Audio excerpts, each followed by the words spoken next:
नमस्कार दोस्तों, ये जो आप देख रहे हैं ये कहीं जमीन पर नहीं, ये हमारी छत पर क्यारी में लगे हुए ये स्वीट कॉर्न के पौधे हैं। तो आज मैं इनकी केयर के साथ साथ कुछ ऐसी चीज आपको बताऊंगा जो कि हर गार्डनर को जानना जरूरी है। आप पौधे को देखकर, पौधे की पत्तियों को देखकर कैसे पता लगा सकते हैं कि इसमें किस न्यूट्रिएंट्स की कमी है, उस चीज को आज हम जानने वाले हैं। दोस्तों ये देखिए, ये अगर आप देख पा रहे हो, मैं अगर कैमरा में रिकॉर्ड कर पा रहा हूं तो ये लोबिया के पौधे हैं। ये हमने क्यारी के दीवार के साइड में ये लगाए हुए हैं। तो ये लोबिया के पौधों में आप देखेंगे ये इस तरह के जो पत्ते आप देखिए, ये ऊपर का पत्ता है इसका, और इसमें ये जो आपको पीलापन दिखाई दे रहा है, पीलापन होने के साथ साथ इसकी जो नसें हैं वह हरी दिख रही होंगी। तो इस तरह की अगर आपकी पत्तियां हो जाती हैं, यह होता है आयरन की कमी से। इस पौधे के अंदर इसको हमने देखकर ये पहचाना कि इस पौधे में आयरन की इस समय पर कमी है। लेकिन अब इससे क्या अंदाजा हम ये लगा सकते हैं कि हमारी जो मिट्टी है ये क्यारी की, इस मिट्टी के अंदर आयरन की कमी है। तो हो सकता है इस मिट्टी के अंदर आयरन की कमी हो, और हो सकता है कि इसके अंदर आयरन की कमी ना भी हो। तो ऐसा कैसे, मैं दोनों बातों को कैसे कर सकता हूं कि आयरन की कमी भी है और नहीं भी है। तो इसको देखिए, इसको हम ऐसे समझ सकते हैं कि जैसे ये पत्तियां तो हमें दिखा रही हैं कि पौधे में आयरन की कमी है, और मिट्टी में हम कैसे जानेंगे कि कमी है या नहीं है। तो कभी कभी क्या होता है कि जो पोषक तत्वों की आपसी स्पर्धा होती है, जैसे अगर कैल्शियम की इस मिट्टी के अंदर मात्रा अधिक होती है, कैल्शियम फास्फोरस की, तो उससे क्या होता है कि पौधे आयरन को नहीं ले पाते। आयरन को जब कैल्शियम की वजह से नहीं ले पाएंगे तो हम ये देखकर ये अंदाजा नहीं लगा सकते कि इसकी मिट्टी में आयरन की कमी है। हाँ, पौधे में तो हमें दिखाई दे रहा है साफ कि आयरन की कमी है पौधे में, उसको तो देख के लगा सकते हैं। लेकिन मिट्टी में हो सकता है कैल्शियम की मात्रा अधिक हो, इसकी वजह से पौधा आयरन को नहीं ले पा रहा हो, ऐसा भी हो सकता है। तो ये पोषक तत्वों की आपसी स्पर्धा के कारण होता है, तो इसको समझना जरूरी है। अब हम कैसे जानेंगे कि इसमें मिट्टी में हमारे कैल्शियम की अधिकता है, इसको हम कैसे पता करेंगे। तो इसका बहुत ही सिंपल तरीका है। इसका हम जो है पीएच टेस्ट कर सकते हैं, हम विनेगर टेस्ट कर सकते हैं। जो सिरका होता है उससे हम इस मिट्टी की जांच कर सकते हैं। अब कैसे करेंगे, तो आपको क्या करना है, जैसे ये लोबिया के पौधे हैं तो उस लोबिया के पौधे के पास से 1-2 चम्मच मिट्टी, जड़ के पास से, उसके जड़ के पास से 1-2 चम्मच मिट्टी लेनी है और उसे सुखा लेना है। अभी इस क्यारी की मिट्टी थोड़ी नमी है इसके अंदर, तो उस मिट्टी को लेकर के सुखा लेना है।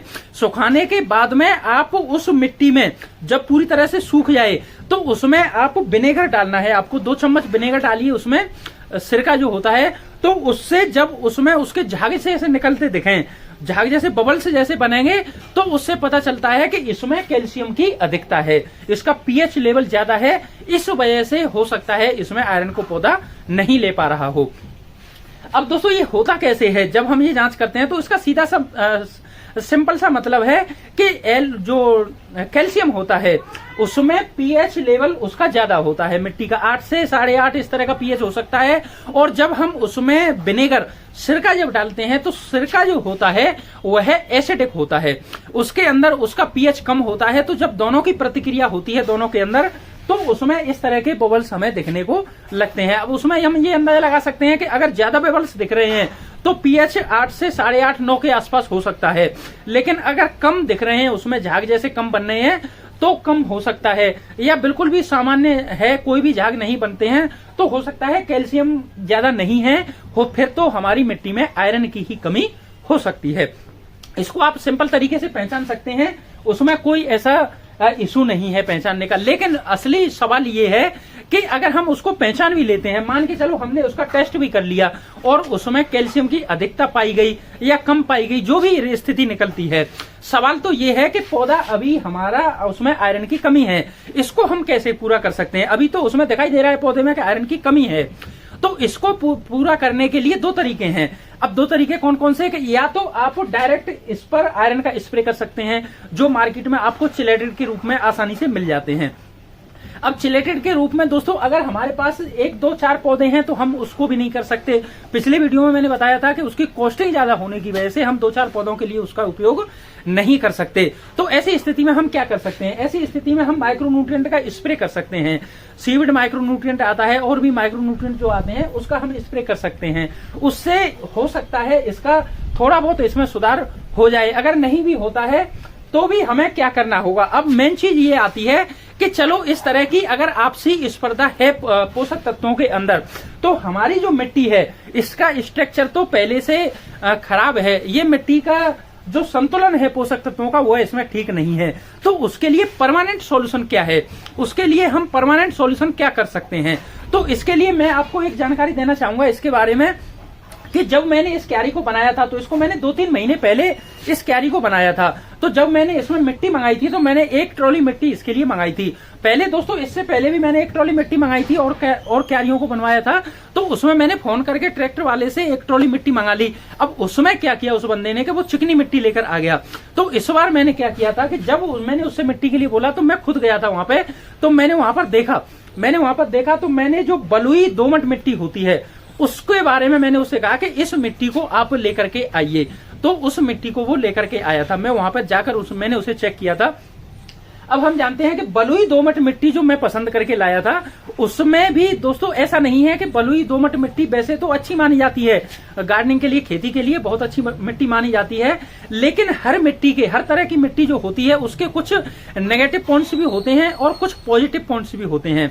इसी तरह से बलुई मिट्टी के अंदर अगर हम नेगेटिव पॉइंट्स की बात करें तो नेगेटिव पॉइंट्स इसके अंदर ये होते हैं कि इसके अंदर बालू की मात्रा होती है। अब बालू की मात्रा हम इस वजह से हमें गार्डनिंग के लिए, जो हम छत पर टेरेस पर गार्डनिंग करते हैं तो उसके लिए ऐसी मिट्टी बहुत अच्छी मानी जाती है इस वजह से, क्योंकि उसमें छत पर जो समस्या होती है गार्डनिंग करने में वह यह होती है कि मिट्टी के अंदर पानी आपका रुकना नहीं चाहिए। अगर पानी उसमें रुकता है तो वह पौधों के लिए ठीक नहीं होता है। बलुई मिट्टी जो होती है, बलुई दोमट मिट्टी, उसमें पानी को होल्ड करने की क्षमता इतनी ज्यादा नहीं होती, उसमें पानी ड्रेन आउट अच्छे से हो जाता है। तो इसमें क्या है कि इस वजह से ये मिट्टी अच्छी है। और दूसरी तरह से इसका हम नेगेटिव पॉइंट की बात कर रहे हैं, तो नेगेटिव पॉइंट ये है कि इसको पानी को होल्ड करने की क्षमता इसके अंदर नहीं होती है, पानी जल्दी निकल जाता है। दूसरा नेगेटिव पॉइंट इसका ये है कि इसके अंदर जो तत्व होते हैं वह जब पानी जल्दी से निकल जाता है तो ज्यादा तेज बारिश होने के कारण कुछ पोषक तत्व इसमें से लीच आउट भी हो जाते हैं। ये इसकी दूसरी कमी है। अब दोस्तों हम इसके, अब नेगेटिव पॉइंट्स की हमने बात की, लेकिन हम इसके पॉजिटिव पॉइंट्स की भी बात कर लेते हैं। तो पॉजिटिव पॉइंट्स इसके अंदर ये हैं कि ये पानी को रोक कर नहीं रखती, तो इससे हमारे पौधों की जड़ें नहीं सड़ती हैं और हमारे पौधे स्वस्थ तरीके से रह सकते हैं।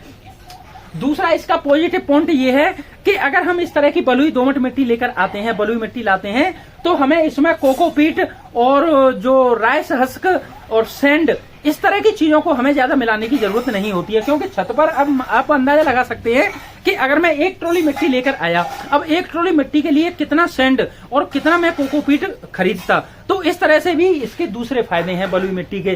तो अब मेन चीज तो अब ये आती है कि चलो ठीक है, ये सब तो हुआ जैसा, लेकिन अब जो स्थिति है इसमें न्यूट्रिएंट्स का जो आपसी स्पर्धा है, संघर्ष है, उसके लिए हम क्या कर सकते हैं? उसके लिए उपाय क्या है इसका? तो इसके लिए दोस्तों सिंपल इसका उपाय है कि आप अगर ऐसी मिट्टी आपकी है जिसमें इस तरह की समस्या आपको दिखती है, तो उसमें आप क्या कर सकते हैं? इसका उपाय जो करना होगा उसमें ये करना होगा कि इसमें आप ऑर्गेनिक पदार्थ ज्यादा मिलाने होंगे। वैसे मैंने इसमें 1 ट्रॉली उसके मिट्टी के साथ साथ मैंने 1 ट्रॉली बकरी की खाद, दोनों को बराबर मिक्स करके भरा है। लेकिन अभी उसमें उस तरह की, क्योंकि मिट्टी को सेटल होने में, पोषक तत्व घुलने में इसमें काफी समय लगता है। ऐसा नहीं है कि हमने आज भरा और 15 दिन में ये रिजल्ट हमें देगी, ऐसा नहीं होता है दोस्तों। तो इसमें हमें ऑर्गेनिक पदार्थों को ज्यादा मिलाना होगा। ऑर्गेनिक कार्बन, जैसे गोबर की खाद है, वर्मी कंपोस्ट है, इस तरह की चीजों को जब हम ज्यादा मिलाएंगे तो उससे क्या होगा कि जो है जो खाद बनेगी तो उसके अंदर पानी वह जो ह्यूमस बनेगा उससे जो खाद हम डालेंगे उससे डिकम्पोज होने के बाद में तो वह पानी को होल्ड करेगा। अब इसके अंदर बलुई मिट्टी के अंदर क्या होता है, पानी को होल्ड नहीं करती है, तो जब इसमें खाद ज्यादा होगा, जब उसका ह्यूमस बनेगा तो वह पानी को होल्ड करेगा और पोषक तत्वों को भी होल्ड करेगा। और इसके अलावा हमें क्या करना होगा इसके अंदर, इसके अलावा हमें इसके अंदर माइक्रोबियल एक्टिविटी को काफी ज्यादा एक्टिव करना होगा। उसके लिए हम क्या कर सकते हैं, उसके लिए हम इसमें लगातार समय समय पर जीवामृत घोल बनाकर डाल सकते हैं, हम इसमें सरसों की खली का लिक्विड बनाकर डाल सकते हैं, हम इसमें इस तरह के छाछ का लिक्विड बनाकर डाल सकते हैं। इस तरह के जब हम घोल बनाकर डालते हैं तो उससे क्या होता है कि इसके अंदर जो माइक्रोबियल एक्टिविटी है, जो माइक्रोब्स की संख्या है, फंगस की संख्या है, वह इसमें जो बेनिफिशियल माइक्रोब्स हैं उनकी संख्या जब बहुत काफी ज्यादा मात्रा में बढ़ जाती है तो हमारी मिट्टी एक बैलेंस रूप में आ जाती है।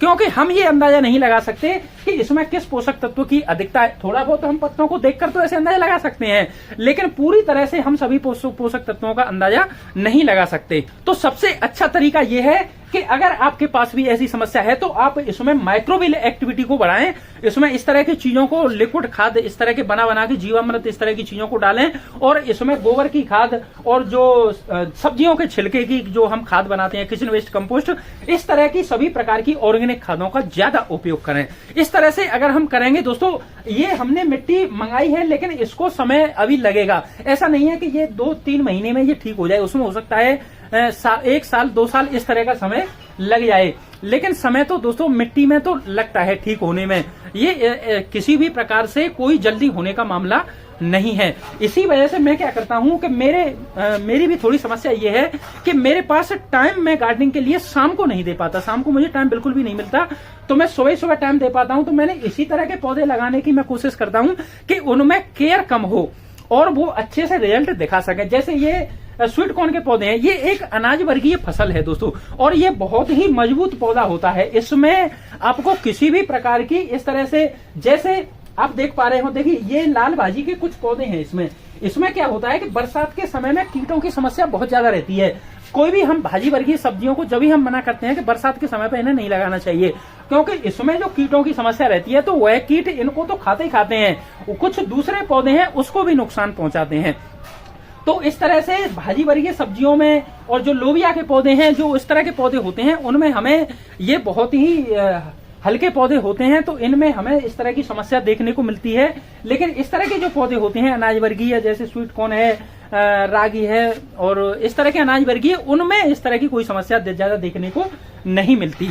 तो इस तरह से दोस्तों, अगर आपके पास भी इस तरह की मिट्टी आई हुई है और इस तरह की समस्या दिख रही है तो आप ऐसा कर सकते हैं। अगर 2-4 पौधे हैं तो आप उन्हें सीविड माइक्रो न्यूट्रिएंट का स्प्रे करके अगर उसमें आयरन की पूर्ति होती है तो ठीक है, नहीं तो आप कोई ऐसा लिक्विड फर्टिलाइजर बना सकते हैं। हो सकता है हम आगे वीडियो में आपको ये बताएं कि किस तरह का लिक्विड फर्टिलाइजर उसमें आप आयरन की पूर्ति कर सकते हैं। इस तरह से आप उपयोग करते रहें, उनका रिजल्ट थोड़ा धीरे मिलेगा। लेकिन अगर आपके पास ज्यादा पौधे हैं तो आप चिलेटेड के रूप में बाजार में आयरन मिलता है घुलनशील में, उसको अगर आप स्प्रे करते हैं तो ये 5 से 6 दिन के अंदर ये ठीक हो जाएगा, इसकी आयरन की कमी पूरी हो जाएगी। लेकिन उसको ज्यादा महंगा होने की वजह से भी हम नहीं कर सकते। तो दोस्तों, इस तरह से अब हम जानते हैं कि ये जो स्वीट कॉर्न के पौधे लगाए हैं इसमें आप किन किन चीजों का थोड़ा ध्यान रख सकते हैं।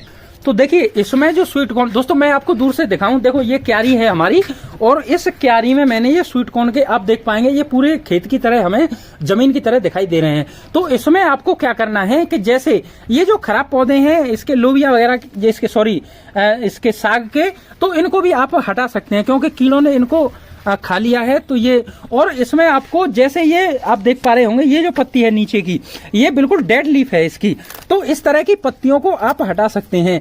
इससे वैसे इन पौधों को तो कोई नुकसान नहीं है, लेकिन ये थोड़ा बहुत, देखिए शरीर का कोई भी अंग हो, जब वह होता है तो वह कुछ न कुछ ऊर्जा तो ग्रहण करता ही है। तो इस तरह से ये कुछ न कुछ न्यूट्रिएंट्स पौधे का लेते हैं। तो आप नीचे से इनकी जरूरत भी नहीं है क्योंकि ये वैसे भी सड़ने की कगार पर हैं, डिकम्पोज होने की, तो इनको आप हटा सकते हैं। इससे इनकी सफाई भी दिखेगी और इसमें जो जमीनी समस्या है उस तरह से हमें कम दिखाई देंगी। दोस्तों, ये एक पपीता का पौधा इसमें उग गया है, देखिए मैं इसको छोड़ देता हूं अभी ऐसे ही।